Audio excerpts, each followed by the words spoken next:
तो अभी हम देखने वाले हैं CUT-PG का एक टॉपिक है टीलोमेयर्स। तो जिसको तसल्ली से देखना, और भी एग्जाम्स में काम आता है। टीलोमेयर्स जैसा कि नाम बताता है, टीलो मतलब एंड, मेयर्स मतलब पार्ट। तो ये क्रोमोज़ोम आप देख रहे हैं, तो इनके जो एंड्स में आप देख रहे हैं ये होता है टीलोमेयर्स। ठीक है।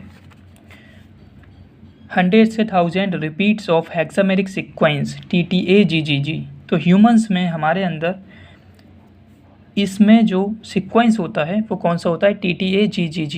यही सीक्वेंस जो हेक्सामेरिक सीक्वेंस है ये 100 से 1000 बार रिपीट करता रहता है, यानी कि ये रिपीटेड सीक्वेंस है। ये नॉन कोडिंग होता है, इससे प्रोटीन नहीं बनते। ये बस हमारे क्रोमोज़ोम को ये प्रोटेक्ट कर रहा है, क्योंकि ये हमारा सारा कोडिंग पार्ट है इतना यहाँ से, तो ये लॉस हो जाएगा तो फिर बीमारियाँ होंगी। तो ये एंड में हमें प्रोटेक्ट कर रहा है। ठीक है। Mammalian telomeres overhangs forms. तो ये एक बात और कि ये ब्लंट एंड नहीं होता। इसको अगर हम देखेंगे इस तरीके से, तो आप अगर यहाँ देखेंगे तो ये दोनों बराबर नहीं होते स्ट्रैंड, एक स्ट्रैंड लंबा होता है। ठीक है, जिसे हम 3 ओवरहैंग कहते हैं। तो ये भी ध्यान रखना है, ये ब्लंट नहीं है, 3 ओवरहैंग्स इसमें होते हैं। ये छोटी छोटी बातें लोग ध्यान नहीं देते इस पर, यहीं से फिर अच्छे क्वेश्चंस बनते हैं। So mammalian telomeres overhangs forms T loops. अब देखो ये ओवरहैंग है, ये सिंगल स्ट्रैंडेड DNA है, तो इसे न्यूक्लियस क्या कर सकता है? ये डिग्रेड हो सकता है न्यूक्लियस से, तो ये अपने आप को लूप में कन्वर्ट कर लेता है। ये देखिए, इस ओवरहैंग ने क्या किया? खुद को एक लूप में कन्वर्ट कर लिया, डबल स्ट्रैंडेड के अंदर ही इंटरडिजिटेड होकर। ठीक है, तो इस पूरे लूप को कहते हैं टी लूप, और इस छोटे सा ये लूप दिख रहा है इसे कहते हैं डी लूप। तो टीलोमेयर्स का एंड ओवरहैंग जो है वो 2 लूप बनाता है, टी लूप और डी लूप। तो ये ध्यान रखना है, ऐसे क्वेश्चंस आते हैं। अब ये टी लूप बनाने में कुछ प्रोटीन्स हेल्प करते हैं, एक कॉम्प्लेक्स प्रोटीन का बन जाता है जिसे हम सेल्टरिन प्रोटीन कॉम्प्लेक्स कहते हैं। ये भी ध्यान रखना है। टी लूप यानी कि टीलोमेरिक लूप, डी मतलब डिस्प्लेसमेंट लूप। एक बात और कि टीलोमेर के एंड में वो रिच होते हैं ग्वानिन में, देखो TTAGGG, तो ग्वानिन रिच हैं। तो एंड्स जो हैं वो ग्वानिन रिच हैं, तो इनकी टेंडेंसी होती है कि वो G क्वाड्रुप्लेक्सेस बना लेते हैं।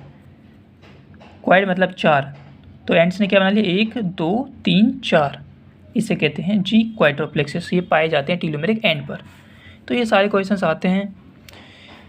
ठीक है, तो जैसे मैंने बताया था कि टीलोमेयर्स नॉन कोडिंग DNA है जो कि प्रोटीन कोड नहीं करते हैं। प्रोकैरियोट्स में कोई भी टीलोमेयर नहीं होगा, क्योंकि प्रोकैरियोट्स हम जानते हैं वो सर्कुलर होते हैं। सर्कुलर मतलब उसमें कोई एंड नहीं है, और टीलोमेयर का मतलब ये कि वो एंड्स पर पाए जाते हैं। तो प्रोकैरियोट्स में के DNA जो कि सर्कुलर होते हैं उनमें ये नहीं पाया जाएगा।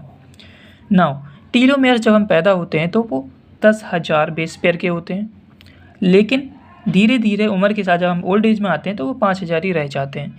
यानी कि हर सेल डिवीज़न के साथ टीलोमेयर छोटा होता जा रहा है, और जब टीलोमेयर छोटा हो जाएगा तो सेल डिवाइड करना बंद कर जाएगी। क्यों?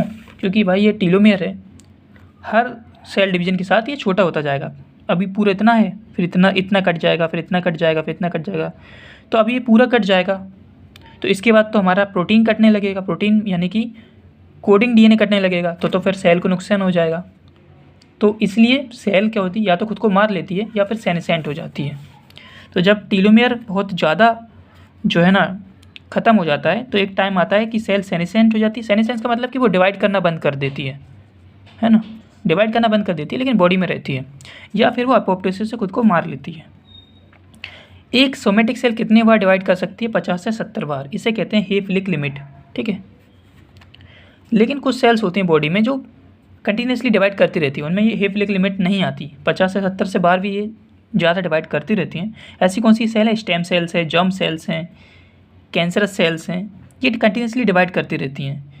क्यों करती रहती हैं? क्योंकि टीलोमेरेज एंजाइम की एक्टिविटी इनमें ज़्यादा होती है। टीलोमेरेज एंजाइम की एक्टिविटी इनमें ज़्यादा होती है। अब टीलोमेरेज एंजाइम की एक्टिविटी ज़्यादा होने से ये बार बार डिवाइड क्यों करती रहती हैं? क्योंकि टीलोमेयर जो होता है ना, टीलोमेरेज एंजाइम, वो इनके टीलोमेयर को एक्सटेंड कर देता है। देखो ये इनका टीलोमेयर है, तो मैंने बताया था कि टीलोमेयर क्या हो रहा है, जैसे ये टीलोमेयर इतना है, हर डिवीज़न के साथ ये छोटा होता चला जाएगा, है ना, ये छोटा होता चला जाएगा। पहले इतना था, फिर इतना हुआ, फिर इतना हुआ, इस तरीके से टीलोमेयर एंड जो है छोटा होता जा रहा है। तो इन सेल्स में, stem cell, germ cell, cancerous cells में टीलोमेरेज एंजाइम क्या करता है, टीलोमेयर को बढ़ा देता है। इतना कटेगा, यहाँ से थोड़ा सा कट गया, फिर बढ़ा देगा, यहाँ से थोड़ा सा कटा, फिर बढ़ा देगा। तो बढ़ा देगा तो ये कंटिन्यूसली डिवाइड करता रहेगा, इसीलिए ऐसा होता है। अब हम देखेंगे कि टीलोमेयर छोटा क्यों हो रहा है। ये तो हमने देख लिया कि टीलोमेयर छोटा हो रहा है डिवीजन के साथ, लेकिन क्यों हो रहा है, इसका रीज़न होता है एंड रेप्लिकेशन प्रॉब्लम।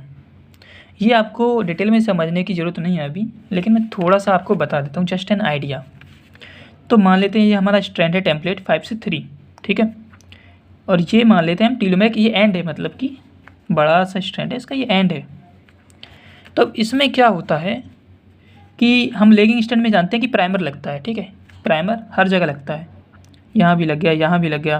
प्राइमर क्या प्रोवाइड करता है, मैं एक बेसिक आइडिया दे रहा हूँ ज़रूरी, तो बस थोड़ा सा आइडिया दूंगा, बस आप इतना ही याद रखें कि एंड रेप्लिकेशन प्रॉब्लम की वजह से ऐसा होता है। अगर ये समझ आ जाए तो ठीक है। तो ये प्राइमर क्या होता है, ये 3 हाइड्रोक्सिल प्रोवाइड करता है। तो यहाँ से क्या करता है, इसने 3 हाइड्रोक्सिल दिया, यहाँ से DNA बन जाएगा, यहाँ से DNA बन जाएगा, यहाँ से DNA बन जाएगा, ठीक है। तो यहाँ से ये प्राइमर यहाँ रिमूव हो जाएगा, फिर यहाँ से बन जाएगा। लेकिन प्रॉब्लम कहाँ आती है, यहाँ पर प्राइमर है, इस प्राइमर को अगर हम रिमूव कर देंगे तो यहाँ तक DNA बन गया, लेकिन इस प्राइमर की जगह तो खाली रहेगा, ये जगह खाली रह गई, यहाँ DNA नहीं बन पाएगा। तो टीलोमेयर क्या हो गया, छोटा हो गया। भाई ये पूरा इतना था पहले, अब इतना हो गया, इतना छोटा हो गया, ठीक है। इसको अगर बढ़ाना है, क्यों नहीं बढ़ पाया ये, क्योंकि यहाँ पर इसके आगे कोई प्राइमर ही नहीं है। भाई प्राइमर चाहिए इसे आगे बढ़ने के लिए, प्राइमर नहीं है तो ये छोटा हो गया।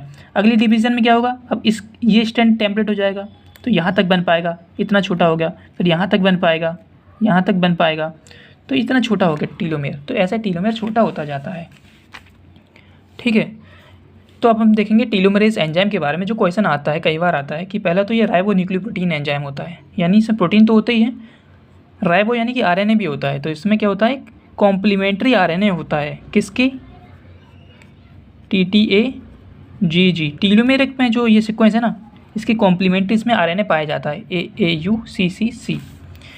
तो इससे होता क्या है कि ये रिवर्स ट्रांसक्रिप्शन से जो एंड छोटा हो रहा था इसको बड़ा करता जाता है। सो टीलोमेरेज क्या करता है, एंड रेप्लिकेशन प्रॉब्लम को सोल्व कर देता है बाय एडिंग 40 से 60 nucleotides to the telomeric end by the reverse transcription, ठीक है। रिवर्स ट्रांसक्रिप्शन से क्यों, क्योंकि भाई DNA से जब RNA बनता है तो उसे हम ट्रांसक्रिप्शन कहते हैं, लेकिन इसके पास RNA है तो RNA को ये टेम्पलेट बनाकर DNA बनाता है, तो इसको रिवर्स ट्रांसक्रिप्शन कहते हैं। तो ये एंजाइम कौन सा है, रिवर्स ट्रांसक्रिप्टेज एंजाइम होता है टीलोमेरेज। तो ये कैसे सॉल्व करता है, जैसे कि मैंने कहा था ये आपका एंड रेप्लिकेशन प्रॉब्लम थी, तो मैंने कहा था कि इसको आगे एक प्राइमर चाहिए, है ना। तो इसको आगे एक प्राइमर चाहिए। मान लो यही स्ट्रैंड हम ले लेते हैं, तो ये पहले जैसा ही हमने स्ट्रैंड ले लिया, तो यहाँ पर जो है ना, यहाँ पर नहीं बन पा रहा था, तो ये जो एंजाइम है ना टीलोमेरेज, ये क्या करेगा, यहाँ पर और सीक्वेंस जोड़ देगा, TTAGGG, इस तरीके से और सीक्वेंस जोड़ दिया। तो अब प्राइमर यहाँ ना लग के यहाँ लग जाएगा। जब प्राइमर यहाँ लग गया तो यहाँ से पूरा DNA बन जाएगा। तो अब देखो ये और ये DNA और ये DNA दोनों बराबर हो गए, है ना। तो इस तरीके से यहाँ टेम्पलेट पर क्योंकि न्यूक्लियोटाइड सीक्वेंस जोड़ दिया, यहाँ पर प्राइमर लग जाएगा, तो यहाँ प्राइमर के आगे से पूरा DNA बन जाएगा। तो इस तरीके से टीलोमेरेज हमेशा बराबर ही रहता है टीलोमेरेज एंजाइम के थ्रू। हालांकि ये थोड़ा सा कॉम्प्लेक्स था, मैंने जल्दी बेसिक आइडिया दिया है आपको। जो मैंने यहाँ समझाया है पॉइंट्स, वही आपको याद रहने चाहिए एग्जाम्स के लिए, ठीक है। तो अगर आपको सब समझ आया है और अच्छे पॉइंट्स नोट्स मिले हैं तो चैनल को सब्सक्राइब करें और लाइक कर दें।